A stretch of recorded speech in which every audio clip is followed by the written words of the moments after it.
यद्यपि विघ्नों का विस्तार है,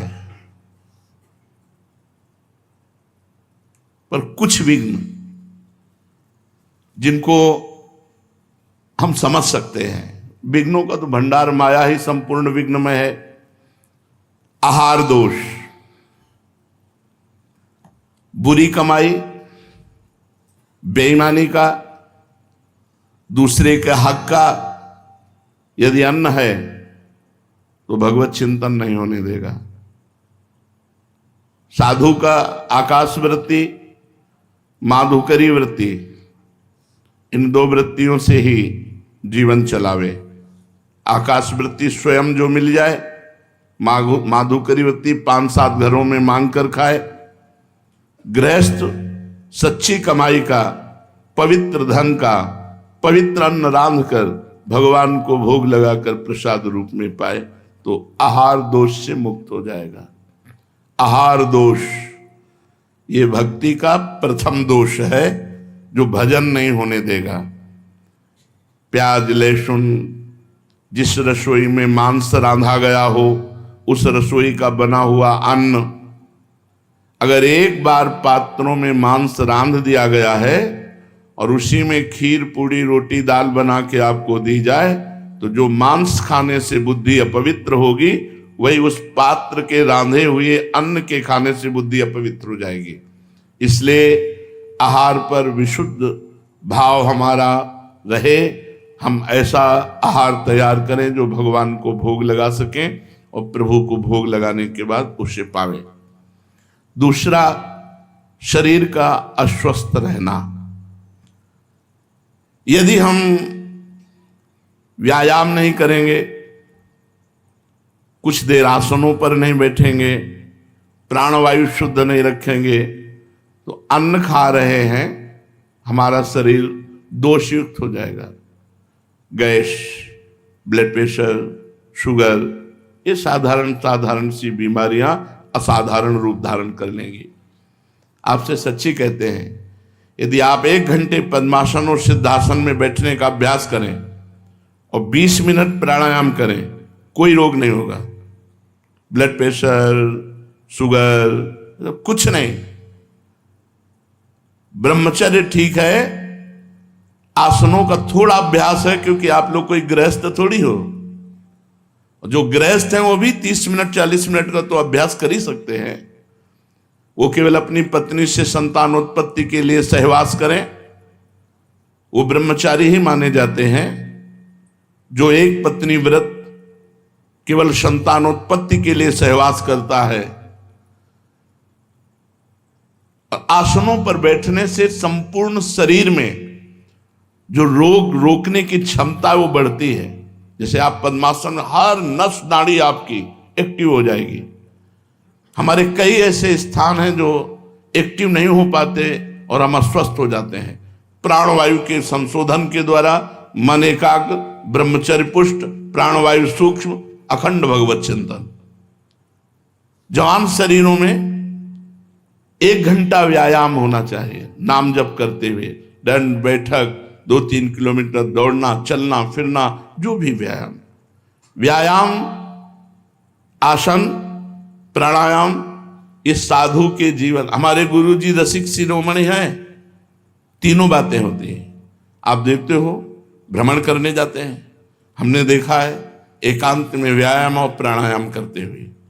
प्राणायाम, व्यायाम, क्योंकि शरीर स्वस्थ तो भगवत उत्साह बना रहता है। दोनों किडनी फेल हैं, समस्या ही समस्या है। पर यदि पूर्व से साधन पक्ष ना होता तो हम तुम्हारे सामने बोल नहीं सकते थे। लेकिन आज भी अपने टाइम से साधना में बैठते हैं, तब टाइम से उठते हैं। ज्यादा देर बैठने की क्षमता नहीं रहती तो सोफा का आश्रय ले लेते हैं, पीठ ऐसे लगी रहे।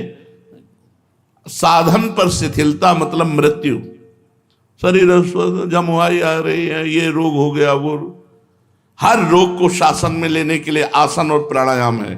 आप करके देख लो, हर रोग को शासन में। जब आपका कफ ठीक हो जाएगा और पित्त ठीक हो जाएगा और वायु ठीक हो जाएगी तो आपका शरीर फूल जैसा हो जाएगा, स्वस्थ हो जाएगा। बिगड़ता यही तीन है और तीनों को शासन में लेने के लिए पर्याप्त है आसन और प्राणायाम। ये कौन करता है? तो कितना आपके अंदर चिंतन चलता है, धुआंधार चिंतन चलता है। जिस समय आपकी प्राणवायु सूक्ष्म होगी, एक एक श्वास में 10-10 बार नाम, 20-20 नाम जरूर। अस्वस्थता शरीर में ना आने पाए। यावत स्वस्थमिदम कलेवरम यावच्च दूरे जरा। स्वस्थमिदम कलेवरम, इदम कलेवरम। ये शरीर यदि स्वस्थ है, बहुत बढ़िया भजन, भजनानंदी के लिए, नहीं भोगी पुरुष के लिए तो भोगों में उतर जाएगा। साधक को चाहिए, मान लो हमारी बात, व्यायाम जरूर करो, 20-30 मिनट ही व्यायाम करो और 10-20 मिनट प्राणायाम करो, जरूर करो। मान लो नाम राधा राधा रटते हुए प्राणवायु का संशोधन, आप तेजस्वी रहेंगे। साधु का चेहरा बुझा हुआ थोड़ी होता है। मुख प्रसन्न तन तेज विराजा, कीन्हे रामचंद्र कर काजा। भगवान के कार्य में स्थित है, इसलिए मुख में प्रसन्नता और तेज विराजमान होता है। साधु ढकी हुई राख में जैसे अग्नि, ऐसा होता है। अगर आप आसन, प्राणायाम, व्यायाम ये सब नहीं करते तो आप कुछ भी खाइए, आपका स्वप्न दोष होगा, आप गलत विचार वाले होंगे, आपके अंदर प्रमाद होगा। कुछ दिनों में शरीर गैस आदि रोगों से युक्त हो जाएगा। गैस बनती है, हमें ये पर गैस वैस। आसन में बैठो, हाँ 2 घंटे पद्मासन में बैठो, देखो अगर कपार से लेकर तुम्हारे नाखून तक पसीना ना जाए तो हमें बता देना। हर नस नाड़ी एक्टिव हो जाएगी। 2 घंटे 20 मिनट बैठना तो मुश्किल है, बैठ के देखो। 40 मिनट में तो लहरें आने लगेंगी। बैठ के तो देखो। पूरे शरीर को स्वस्थ रखने के लिए हमारे यौगिक मार्गों में ऐसी व्यवस्थाएं हैं। और जब आसन प्राणायाम करें तो कम से कम 45 मिनट कुछ भी ना खाए पिए। अगर खाए पियोगे तो वायु बिगड़ जाएगी। आलस्य, गुरुजी ने 11 माला कहा है, आज 4 माला कर लेते हैं, कल 11 माला में और मिला करके पूरे कर लेंगे। कल आया परसों कर लेंगे, ऐसा आलस्य नहीं। जो नियम दिया गया है, जो पाठ दिया गया है, वो यथा समय, अगर आप गृहस्थ हैं, नियम पूर्वक समय में नहीं कर सकते तो जब समय मिले तब अपने नियमों का पालन करें। आलस्य न करें। आज की सेवा को, आज के जप को, आज के पाठ को कल के ऊपर न छोड़े। काल करे सो आज कर, आज करे सो अब, पल में परलय होएगी बहुरी करोगे कब, पता नहीं कल जिए कि ना जिए। तो आज गुरु जी ने जो नियम दिया है उसे हम जल्दी उठें और उठ करके अपने नियम को पूरा करें। प्रमाद ना करें, आलस्य प्रमाद न करें। भगवत कार्य को, हम करने योग्य कार्य को त्याग करके ना करने योग्य कार्य में उत्साह रखना, इसे प्रमाद कहते हैं। आलस्य आज के कार्य को कल के ऊपर छोड़ना, और प्रमाद ना करने योग्य कार्य करने का उत्साह रखना और करने योग्य कार्य को छोड़ देना, इसे प्रमाद कहते हैं। ये भक्ति के बड़े दोष हैं, प्रमाद नहीं होना चाहिए। पुरुषार्थहीनता, और आप लगे हो कायरता पूर्वक प्रपंच में, हो जाएगा लाडली जी की कृपा से। नहीं, आप प्रयत्न पूर्वक भजन कीजिए, फिर लाडली जी की कृपा से सब हो जाएगा। मन, क्रम, वचन, छाणी चतुराई, भजत कृपा कर है रघुराई। ये शरणागति आश्रय नहीं है।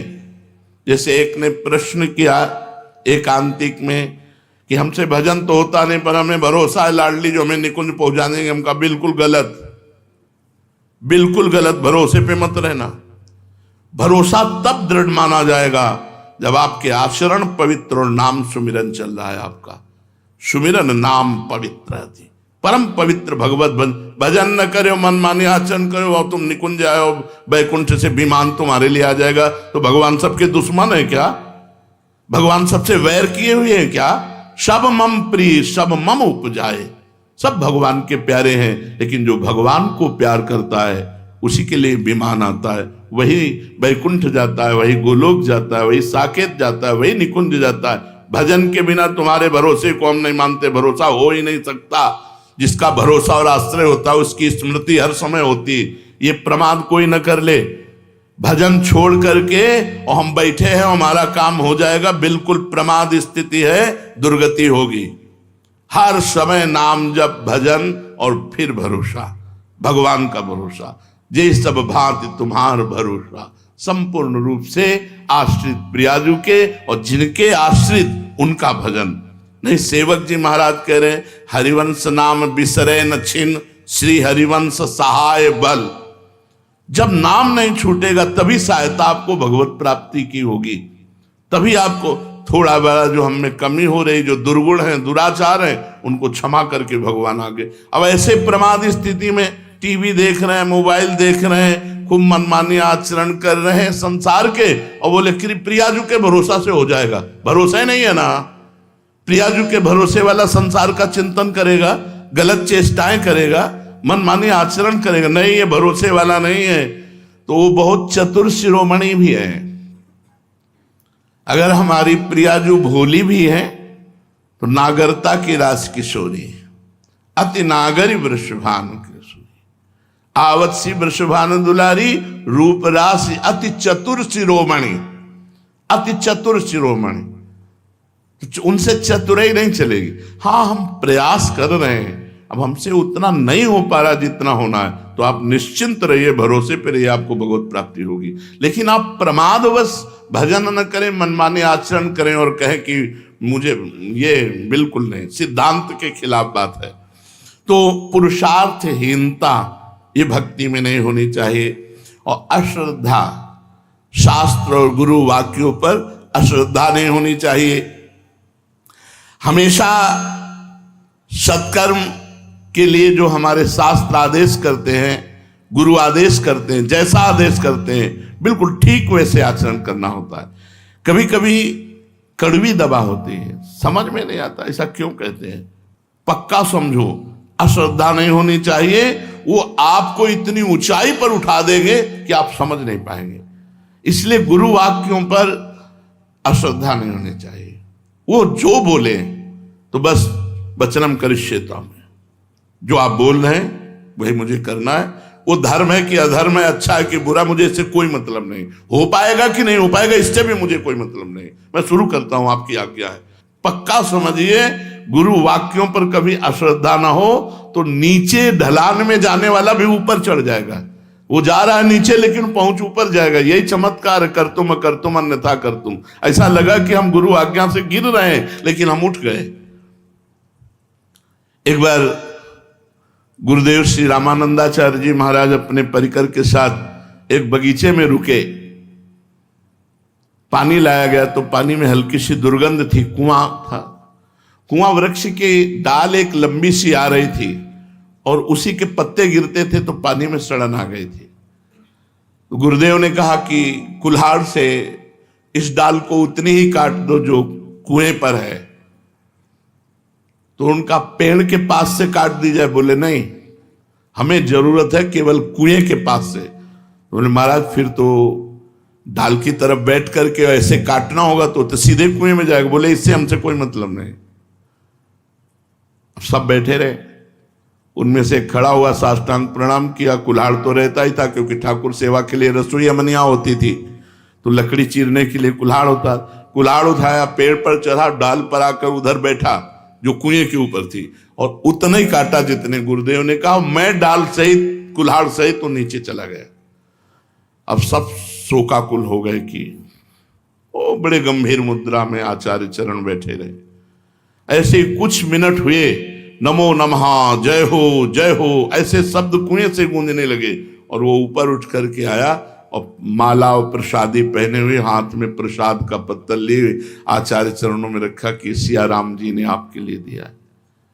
उनका इतनी देर कैसे हो? बोले सिया राम जी के पार्षद आकर साकेत ले गए और वहां सिया राम जी के दर्शन हुए, वहां प्रसादी मिली और ये प्रसादी आप। अब तो सब ललचा गए कि सिया राम के लिए तो पूरा जीवन अर्पित है, एक झलक भी नहीं मिली यार हम ही ये कर लेते। तो गुरु आज्ञा दिखाई कैसी दे रही थी, मृत्यु वाली।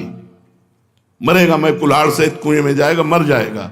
लेकिन बात क्या हुई? गुरु आज्ञा का पालन करने से अमृतत्व प्राप्त हो गया। इसीलिए अश्रद्धा नहीं, गुरु वाक्यों में अश्रद्धा नहीं, और कुतर्क नहीं। अपने गुरु जी के वाक्य पर कोई तर्कना नहीं, कोई संशय नहीं, किसी से सलाह नहीं। अगर उन्होंने तुमसे कहा है कि तुम केवल लकड़ी चीरो, तो लकड़ी चीरते चीरते तुम्हें परमात्मा प्राप्ति हो जाएगी। अब तुम्हारे माला चलाने से परमात्मा प्राप्ति नहीं होगी। मोक्ष मूलम गुरु कृपा, उनकी कृपा से बात बनती है। मंत्र मूलम गुरु वाक्यम, गुरु जी ने कहा गेट में खड़े रहो तुम, और जिंदगी भर केवल गेट में खड़े रहो। बोले यार ना हमारी ठाकुर सेवा होती है, ना हमारा भजन होता है, ना कोई सेवा, बस वो गेट में खड़े खड़े निकुंज मिल जाएगा। क्योंकि गुरु वाक्य है ना, तो गुरु वाक्य से सब काम बन जाएगा। तो गुरु वाक्य में कुतर्क ये बहुत बड़ी समस्या है, बड़ा अवगुण है भक्ति मार्ग में। फिर कह रहे हैं अधैर्य,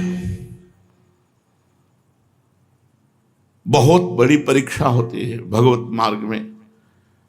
अब सालों हो गए भजन करते, कभी कोई झांकी नहीं आई, कभी कोई आनंद नहीं आया, कोई दृश्य नहीं बदला, धैर्य नहीं रहा, और हम उपासना बदल दी।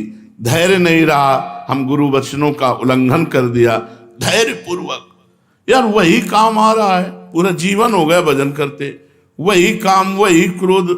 पता नहीं भगवत मार्ग में दूर भी होते हैं कि नहीं होते। धैर्य, यम ही न व्यथ्यन्ते, जो व्यथित नहीं होता।